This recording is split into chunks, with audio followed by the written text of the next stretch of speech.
Dr. Jin Park stared at his scanner screen and blinked hard. The numbers did not change. He looked again, hoping his tired eyes were playing tricks on him. They were not.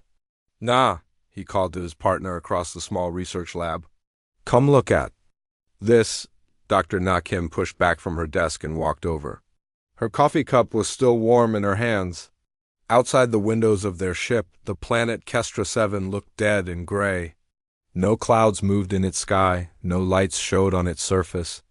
"What is it?" Na asked. Jin pointed at his screen. "Life signs. Weak ones, but they are there." Na set down her coffee and leaned closer. The numbers were small, but they were real. "Something was alive down there. That cannot be right," she said. "The reports said everything died 3 months ago." Jin ran the scan again. The same results came back. He tried a different type of scan. "Still the same. The scanners are not broken," he said. "There is life on this planet." Na felt a cold feeling in her stomach. Kestra 7 was supposed to be empty. The Galactic Council had said so. Every living thing had died from a terrible disease. That was why all the ships had left. "Maybe it is just plants," Na said. "Or bacteria." Jin shook his head. "No, look at the pattern. This is complex life. Something with a brain." They both stared at the screen. The life signs were coming from deep underground. They pulsed in a slow, steady rhythm. "We need to tell Captain Lee," Na said, but Jin was already reaching for another scanner. "Wait, let me check something first." He adjusted the settings and pointed the scanner at a different part of the planet. More life signs appeared. Then he tried another area. "More signs, Na," he said quietly. "There are hundreds of them." Captain Min Lee arrived at their lab 10 minutes later. He was a tall man with kind eyes and gray hair. He had been in space for 20 years. "Show me," he said. Jin explained what they had found. He showed the captain all the scans. Captain Lee studied each one carefully. "How many?" the captain asked. "At least 300, Jin said. "Maybe more. They are all underground, about 50 meters down." Captain Lee was quiet for a long moment. The council said this planet was dead. "Yes," Na said, "that they were wrong." "Or they lied," the captain said. That word hung in the air like a heavy stone. None of them wanted to think about what that might mean. "I want to know what we are looking at," Captain Lee said. "Na, check the evacuation records. Find out exactly what happened here. Jin, keep scanning. Map every life sign you can find." The captain left them to work. Na pulled up the files on her computer. The evacuation of Kestra 7 had been big news 3 months ago. The Shadowkin were gone. Their whole species had died from a strange disease in just 2 weeks. The Shadowkin had been scary to other species. They could walk through walls like ghosts. They were fast and strong. Many species feared them. But they had also been peaceful for over 50 years. Na read report after report. The Deshans had evacuated first. They took their diplomats and trade workers. The Arctans took their scientists. The Velari took their medical teams. Every species had ships that came and went during those 2 weeks. Then she found something. "Strange?" she called. "Look at this." Jin came over to her desk. Na pointed at a file on her screen. "This is a list of everyone who was evacuated," she said. "Adults only," Jin read the list. Thousands of names from dozens of species, but Na was right, they were all adults. "Where are the children?" Jin asked. Na opened another file. "That is what I wanted to know, so I looked deeper." The new file made Jin feel sick. It was a report from the Deshan evacuation team. The title read, "Difficult Decisions in Emergency Situations." Na read it out loud. The young Shadowkin were found in their seasonal dormancy pods. Moving them would require special equipment and extra time.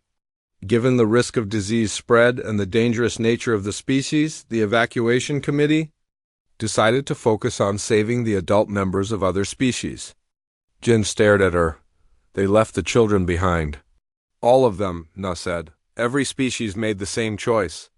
Jin felt angry. "How many children?" Na checked another file. The Shadowkin population was about 8,000. Based on their life cycle, at least 1,500 would have been children in dormancy pods. 1,500 children, Jin said, left to die. Na kept reading. The more she found, the worse it got. The Arctans had called the young Shadowkin a genetic risk. The Villari had said saving them was not practical.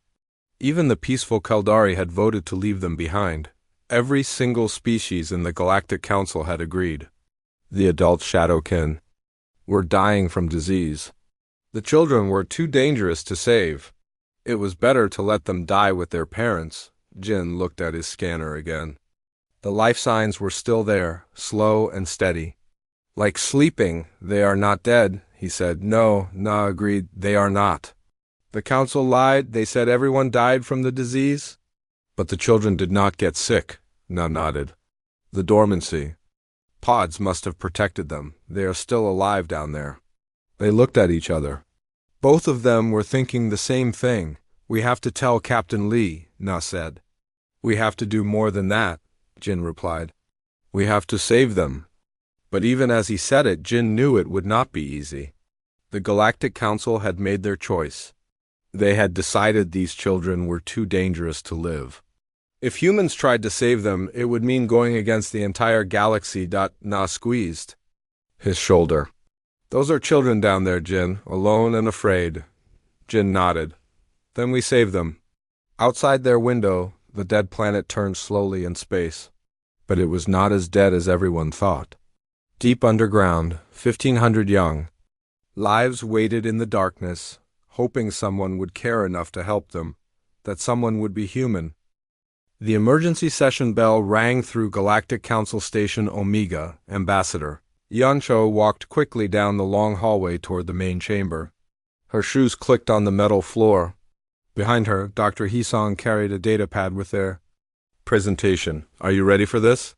Yan asked. He nodded, but her face looked worried. They will not like what we have to say. The main chamber was huge. 848 seats formed a circle around a central speaking area.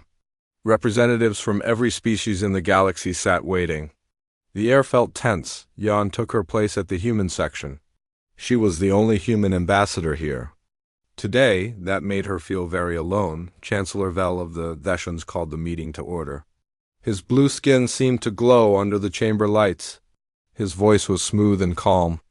We are here because of a request from the human government, Vel said. Ambassador Cho, please state your proposal. Yan stood up. All eyes turned to her. She could feel the weight of their stares. 3 days ago, our research ship found life signs on planet Kestra 7, she began.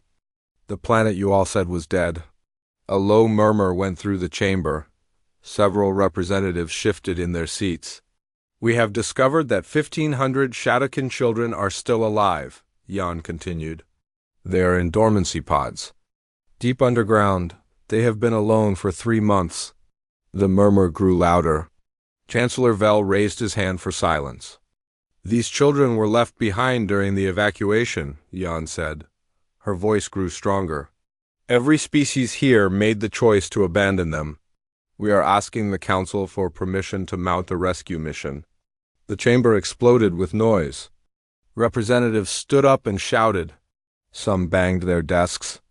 Chancellor Vel hit his gavel many times before order returned. This is outrageous, called out Senator Crix of the Arctans.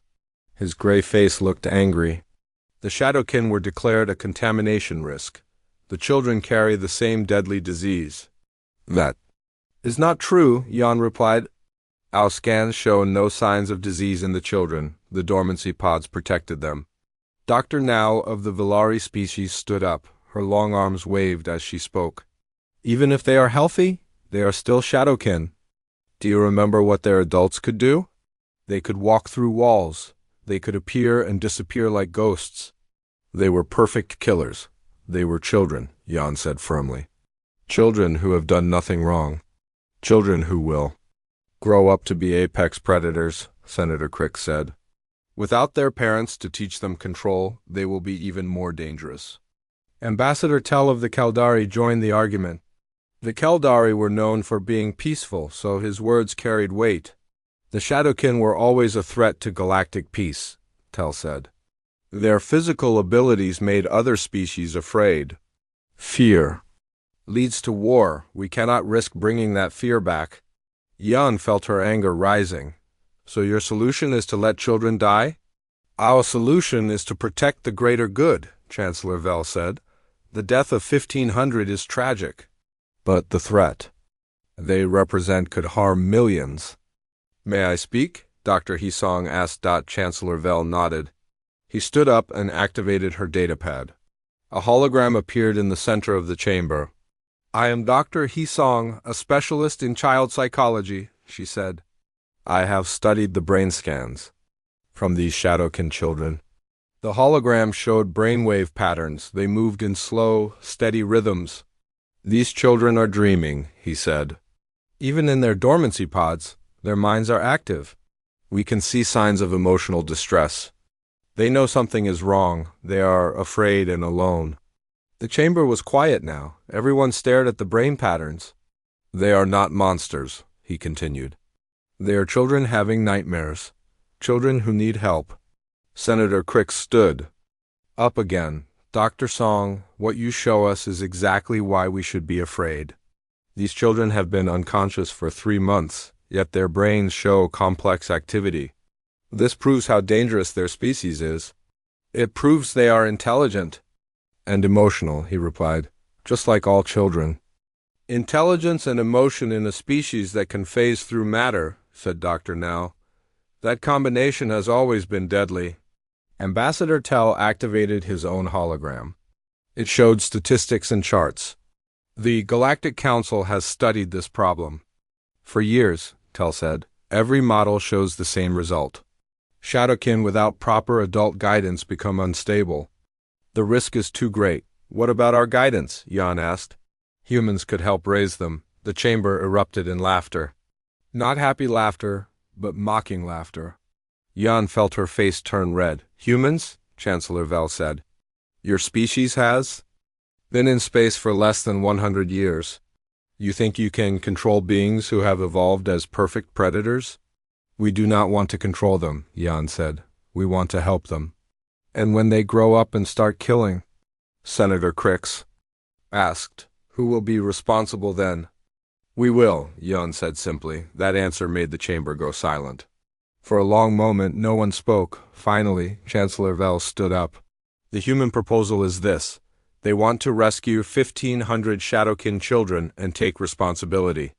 For raising them, all in favor? Only one light appeared on the voting board, the human light. All opposed? 847 lights appeared. The motion fails, Chancellor Vel said. The children will remain where they are. Yon felt like someone had hit her in the stomach. You are sentencing children to death. We are protecting the galaxy, Chancellor Vel replied. I'm sorry, Ambassador Cho, but this is how democracy works. The majority has spoken. Yan gathered her papers with shaking hands. Hisong looked like she might cry. This meeting is over. Chancellor Vel announced. As the representatives filed out. Many of them avoided looking at Yan. A few seemed sad, but none of them had changed their votes. Ambassador Tel stopped beside Yan as she was leaving. I am sorry, he said quietly, but you must understand. The risk is too great. Yan looked at him with tired eyes. I understand that 847 species just voted to let children die because they are afraid. Tel had no answer. For that. Outside the chamber, Yan called Captain Min Lee on her communicator. How did it go? He asked. They said no, Yan replied. All of them except us. There was silence for a moment. Then Captain Lee spoke again. Then we go anyway. Yan smiled for the first time that day. I was hoping you would say that. Those are children, Yan. Human children or alien children, it does not matter. No child gets left behind. The line went dead. Yan looked back at the council chamber one last time. Then she walked toward the docking bay where her ship was waiting. The galaxy had made its choice. Now humanity would make theirs. The new soul flew through space in complete silence. No radio signals went out, no messages came in. Captain Min Lee had ordered all communications shut off 3 hours ago. Are you sure about this? Asked Dr. Su Yun. She sat in the captain's chair beside him. Her hands shook slightly as she spoke. No, Captain Lee said honestly, but being sure and being right are different things. Dr. Su Yun nodded. She was a specialist in understanding how different species think and feel. She had volunteered for this mission the moment she heard about the children. Behind them on the bridge, Engineer Tae-wan worked at his station. He was building new life support systems. If they were going to save 1,500 children, they needed equipment that could keep them alive. How long until we reach Kestra 7? Captain Lee asked. 6 hours, replied Navigator Bio Lim. She was young but skilled. Her fingers moved quickly over her controls. Captain Lee looked around the bridge. These people had all volunteered to come. They knew they were breaking galactic law. They knew they might never be allowed home again. But they came anyway. 200 crew members were on the ship. Doctors, engineers, scientists, security officers, all volunteers. All ready to risk everything for children they had never met. Captain, called Dr. Jin Park from his science station. I am getting new readings from the planet. Captain Lee walked over to Jin's station. What kind of readings? Jin pointed at his screen. The life signs were still there, but they look different now. The patterns have changed, Jin said. They are more active than before. Dr. Na Kim came over to look. She had been studying Shadowkin culture for the past 3 days. That is strange, she said. The dormancy pods should keep them completely still. Maybe our ship woke them up, suggested Dr. Su Yun. Jin ran more scans. No, this started before we got close. Look at this. He showed them a timeline. The brain patterns had been changing for the past week. It is like they are talking to each other, Jin said. Na studied the patterns more closely. Jin, can you map where each signal is coming from? Jin worked for several minutes. Then he put a map of the planet on the main screen. Dots of light showed where each child was located. They are connected, Na whispered. The dots pulsed in rhythm with each other. When one got brighter, the others responded. Lines of energy seemed to flow between them. A psychic network, Dr. Su Yun said. They are sharing thoughts and feelings across the entire planet. Captain Lee stared at the map. 1,500 children, all connected to each other. That explains why they are still alive, Na said. They are keeping each other strong. Tae-wan looked up from his engineering station. Captain, if they are psychically connected, moving them will be very difficult. Breaking those connections could hurt them. Or kill them, added Dr. Su Yun. Captain Lee felt a cold fear in his stomach. They had come all this way, but the rescue might be impossible. We need to learn more, he decided. Jin, can you get closer scans of their brain activity? Jin worked at his station for 20 minutes. The results made everyone go quiet. Captain, Jin said slowly, these children are not just connected to each other, they are sharing memories. What kind of memories? Na asked. Adult memories. Memories. From their parents? Dr. Su Yun stepped closer. That should be impossible. Children cannot access adult memories. Shadowkin children can, Na said. I found it in my research. When Shadowkin adults die, their memories can be passed to their young through psychic links. Jin's face went pale. Captain, if these children have their parents' memories, they know what really happened. What do you mean? Captain Lee asked. Na and Jin looked at each other, then Na spoke. Captain, I have been studying the reports about the plague that killed the adult Shadowkin. Something does not make sense. She put new data on the main screen. The disease killed every adult Shadowkin in exactly 2 weeks. But it did not affect any other species. Not even the ones living on the same planet. Diseases can be species-specific, Dr. Su Yun said. Yes, but look at this, Na continued. The disease only affected Shadowkin who were over 20 years old. Younger adults were not touched, neither were the children. Jin added more information to the screen. The plague started in exactly 12 locations at the same time. All major Shadowkin cities. Captain Lee studied the data. That is not how natural diseases spread. No, Na agreed. Natural diseases start in one place and spread slowly. This started everywhere at once. What are you saying? Dr. Su-Yoon asked. Na took a deep breath. I am saying this was not a plague. This was an attack. Someone killed the adult Shadowkin on purpose. The bridge went completely silent. Everyone stared at the data. Murder, Captain Lee said quietly. Genocide. And now the children have their parents' memories, Jin added. They know who did it. Taewon looked up from his station. That is why the council does not want us to rescue them. They are not afraid of what the children might become. They are afraid of what the children know. Dr. Su-Yoon sat down heavily in her chair. The entire Galactic Council voted to let these children die. That means some of them were involved in killing the parents. Captain Lee finished. Na nodded. The children are not just victims. They are witnesses, living proof of the biggest crime in galactic history. Jin's scanner beeped. Captain, we are close enough to attempt communication with the children. Captain Lee looked around at his crew. They all looked scared but determined. Do it, he ordered. Jin adjusted his equipment. Slowly, carefully, he sent a signal toward the planet. It was a simple message. We are here to help. For several minutes, nothing happened. Then Jin's scanner lit up with activity. Captain, Jin said with wonder in his voice. They are answering. The main screen filled with images. Not words, but pictures sent directly into their minds. Images of Shadowkin parents dying in agony. Images of ships arriving to help, but only taking adults of other species. Images of children crying out psychically as everyone abandoned them, and then one final image. A young Shadowkin face, thin and tired but still alive. Around it, hundreds of other young faces, all looking at the human ship with hope. Dr. Su-Yoon wiped tears from her eyes. They have been waiting for someone to care. Captain Lee straightened his shoulders. Then let us not keep them waiting any longer. All stations prepare for landing. We are going to bring these children home. Outside the ship, the dead planet grew larger. But it was not dead at all. It was full of young lives, who had survived the worst crime in galactic history.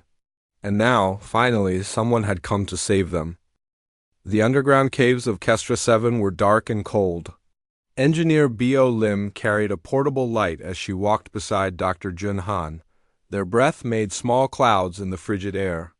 The readings are stronger down here, B.O. said, checking her scanner. Behind them, Dr. Jin Park and Medical Officer Jun Han followed carefully.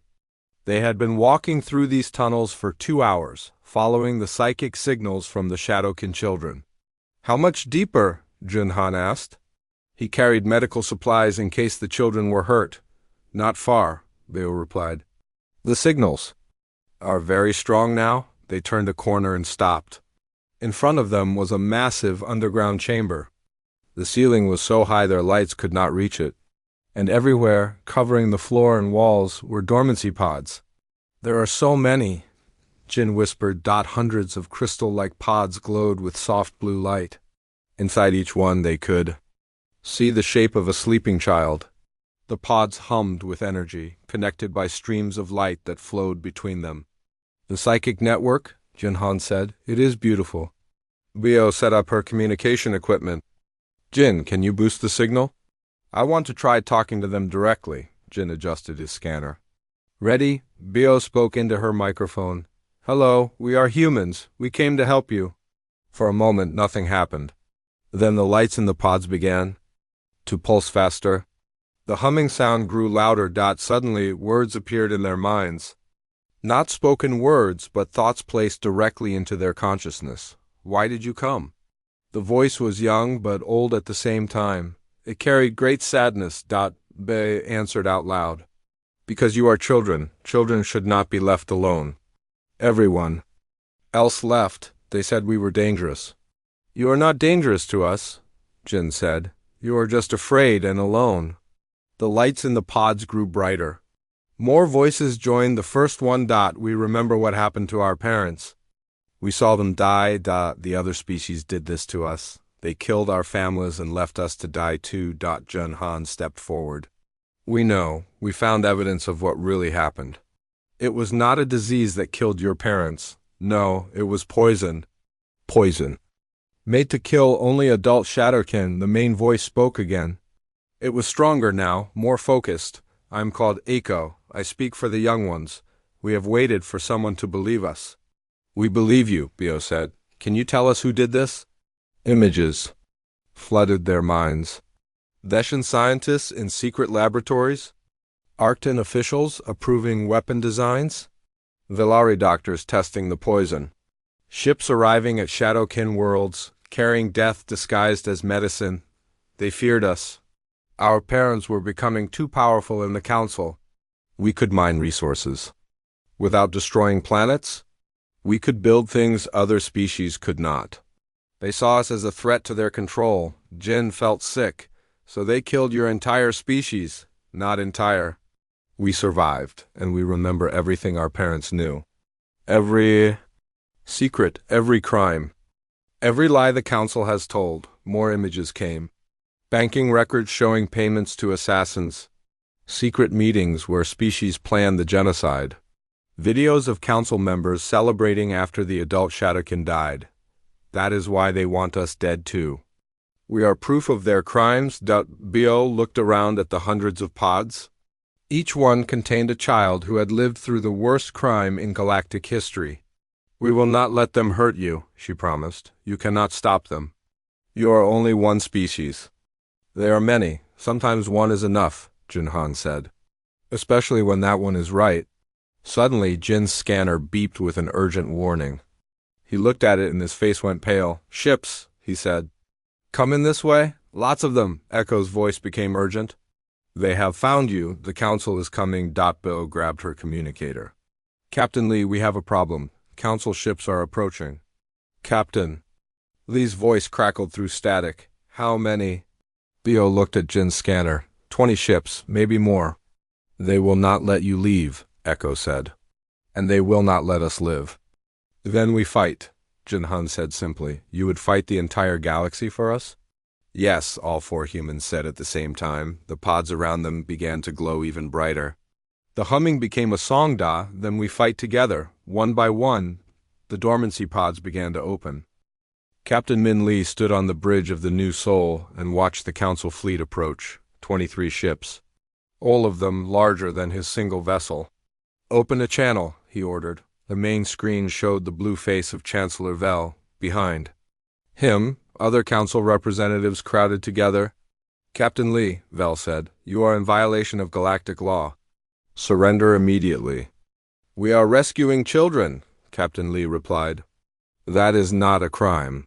You are harboring dangerous criminals, said Senator Crix, pushing into view. The Shadowkin young carry plague and pose a threat to all civilized species. The only plague. Here is the lie you have been telling, Captain Lee said. We know what really happened. We know you murdered the adult Shadowkin. Vel's face showed no emotion. Captain, you have been infected by their psychic abilities. You are no longer thinking clearly. I am thinking more clearly than I ever have, Captain Lee said. You committed genocide and tried to cover it up by killing the witnesses. Surrender now? Vel demanded. Your ship is outnumbered. You cannot win, Captain Lee smiled. I am not alone. Behind the New Sol, shapes began to appear. At first they looked like shadows. Then they became solid.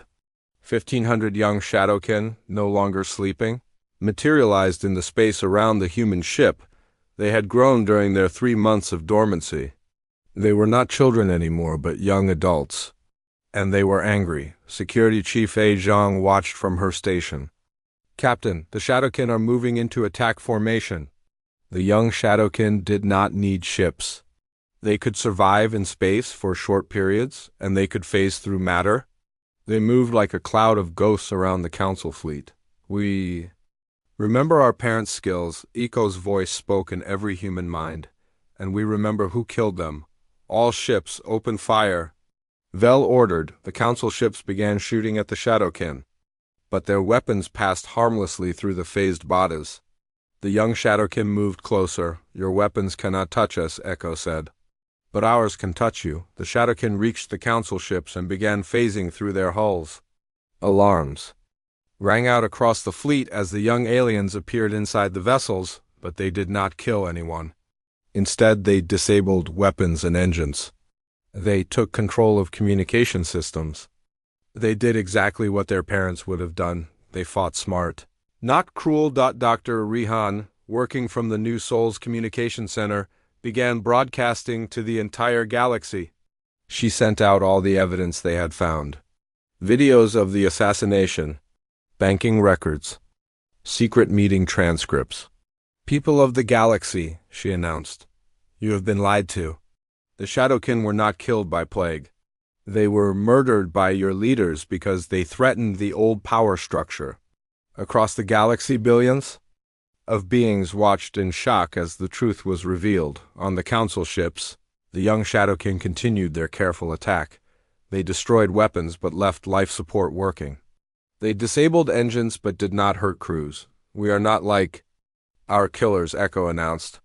We do not murder those who cannot fight back. Captain Lee watched as 3 council ships surrendered. Then 5 more. The remaining ships tried to retreat, but the Shadowkin were faster. Captain, called Navigator B.O. Lim, I am receiving messages from across the galaxy. Some species are demanding the Council explain these accusations. More ships surrendered. Within an hour, the entire Council fleet was disabled and helpless. Chancellor Vel appeared on screen again. His face was full of rage. This proves how dangerous they are, he shouted. Look how easily they destroyed our ships. They could have killed everyone, Captain Lee replied, but they chose not to. That is the difference between them and you. Eco materialized on the bridge of the New Soul. She was tall and graceful, with dark skin that seemed to shimmer. Her eyes held ancient sadness, but also new hope. The truth is out, she said to Captain Lee. What happens now? Now we build something better, Captain Lee said. Together. 1 year later, Dr. Young Shin walked through the gardens of New Geneva Station. Around her, human and Shadowkin children played together. Their laughter filled the air with joy. The station was beautiful. It floated in space between Earth and the Shadowkin homeworld, which had been rebuilt and renamed Hope. The design mixed human architecture with Shadowkin crystal technology. Dr. Shin, called a young voice. Young turned to see a human boy named Tay running toward her. Behind him came a young Shadowkin girl who phased in and out of sight as she moved. Echo wants to show you something, Tay said excitedly. Young followed the children to the central plaza. There, Echo stood with Admiral Min Lee. Echo was now fully grown and served as the leader of her people. She had learned to balance her natural abilities with human concepts of justice and mercy. What did you want to show me? Young asked. Echo smiled and pointed upward. Through the station's transparent ceiling, they could see ships arriving, but these were not warships. They were transport ships carrying families. More species have asked to join us, Echo explained. The Keldari have decided to leave the old council. So have the Yulani and the Jorvik? Admiral Lee nodded. 17 species have broken away from the old council. They want to build a new alliance based on cooperation instead of fear. Young watched the ships dock. Through the windows, she could see families from different species stepping out together. Adults and children all coming to build a new kind of civilization. The children born here will grow up differently, Echo said. They will learn that being different is not dangerous. They will learn to use their abilities to help, not hurt. In the garden nearby, Young could see exactly what Echo meant. Human children were learning to think beyond physical limitations, taught by young Shadowkin.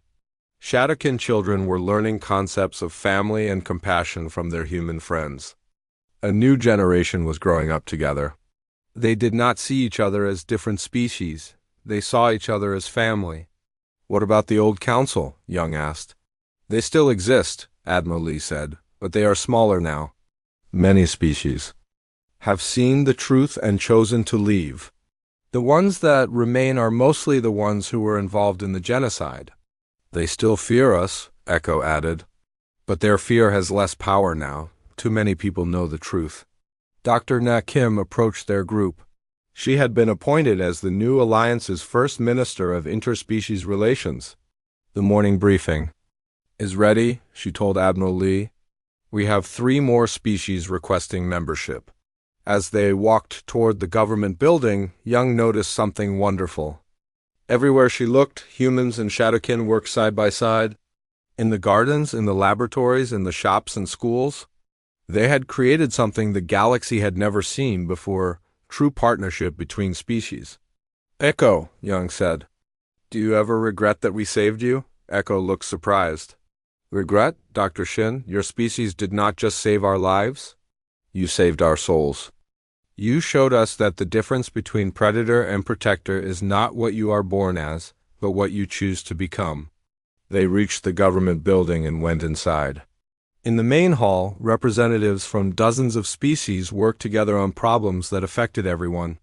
Food distribution, scientific research, exploration of new worlds. It was loud and sometimes chaotic. Different species had different ideas about how things should be done, but they talked through their differences instead of fighting about them. Young thought about the old Galactic Council chamber, where fear and prejudice had ruled. Then she looked around at this new alliance, built on the simple human idea that everyone deserved a chance. A young Shadowkin boy phased through the wall and appeared beside Echo. His name was Hope, and he had been the first child born on the new station. Aunt Echo, he said. The human children want to play face tag again? Echo laughed. Tell them. I will be there soon. Hope disappeared through the wall again. Echo turned to Young. You know what the most amazing thing is? Echo said, when our children play together, they do not see humans and Shadowkin. They just see friends, Young nodded. That is what we hoped for. And that, said Admiral Lee, is how we change the galaxy, one friendship at a time. Outside the windows of New Geneva Station, more ships arrived every day. Each one brought families looking for a place where their children could grow up without fear, where differences were celebrated instead. OF hated.